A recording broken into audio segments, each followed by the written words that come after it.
In late February 2026, the global energy supply chain screeched to a halt overnight. A coordinated military strike by the United States and Israel had just killed Iran's supreme leader, Ali Khamenei. The response from Tehran was immediate, aggressive, and aimed directly at the sea. They locked down the Strait of Hormuz. This geographical bottleneck is exactly 21 miles wide at its narrowest point, yet it processes 20 million barrels of oil every single day. That is roughly 20% of the entire global supply, entirely trapped. This chart shows the violent economic shockwave that followed. Within days, 21 merchant ships were attacked, and Brent crude oil prices spiked to historic highs, hitting $126 per barrel. Western nations scrambled to respond. Governments debated the logistics of naval escorts and argued over how to form protective coalitions.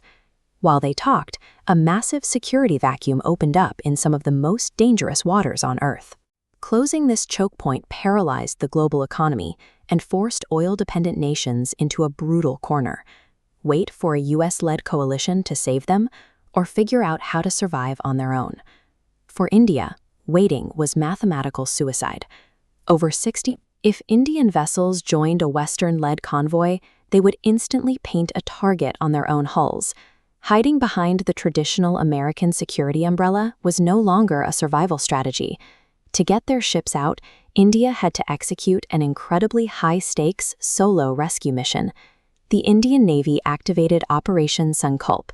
Originally designed as a routine anti-piracy patrol, the military scaled it overnight into a massive wartime escort operation. They rapidly surged 6 to 8 frontline warships straight into the Arabian Sea and the Gulf of Oman. The heavy muscle of this fleet came from advanced guided missile destroyers like the INS Kolkata and INS Kochi. These ships were deployed to establish a heavily armed moving defensive perimeter. In the sky, the fleet was guided by Sea Guardian drones and P-8I aircraft. The P-8I is a specialized maritime patrol plane built for long-range reconnaissance, capable of feeding live, high-resolution threat imagery straight down to the warships. The brains of the entire operation sat thousands of miles away on land, at the IFC-IOR. That's the Information Fusion Center for the Indian Ocean region, a dedicated maritime intelligence hub located in Gurugram, India. This facility aggregated raw satellite imagery and coastal radar feeds from across the ocean, processing the data to map out hostile threats in real time. By pairing heavy sea hardware with a centralized intelligence hub, India created an autonomous, moving security bubble entirely independent of Western military data. Out on the water, Western-linked ships were taking missile hits and burning. India, however, aggressively communicated its strict geopolitical non-alignment, deliberately lowering its threat profile to hostile actors. When it was time to move, Indian destroyers flanked the highly vulnerable LPG and crude carriers, creating physical, steel walls around the merchant ships as they navigated the choke point. The strategy worked. High-value targets, including the fully loaded LPG carrier Shivalik, successfully transited straight out of the Gulf of Oman without taking a scratch. Anyone thinking of testing this perimeter knew the Indian Navy possessed serious boarding capabilities. They deployed Marcos, India's elite marine commando force, who had already proven their lethal efficiency against heavily armed pirates in these exact waters.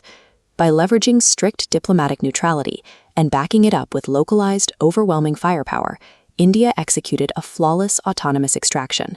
Domestically, the operation was a massive success. The Navy secured millions of tons of fuel, effectively preventing a catastrophic energy blackout for 1.4 billion citizens. While Indian tankers safely docked on their west coast, the rest of the world remained paralyzed by stranded cruise ships, broken supply chains, and a $126 energy crisis. If we zoom out to the macro map of the Indo-Pacific, we can see exactly how this single operation shifted the recognized balance of global maritime power. India evolved from a nation historically reliant on foreign coalitions to protect its trade into a sovereign, capable first responder. The 2026 Hormuz crisis demonstrated that a nation with the right mix of intelligence and local naval muscle no longer needs a foreign permit to secure its own interests. By acting alone, the Indian Navy successfully navigated a global crisis and proved it could secure its own destiny anywhere on the map.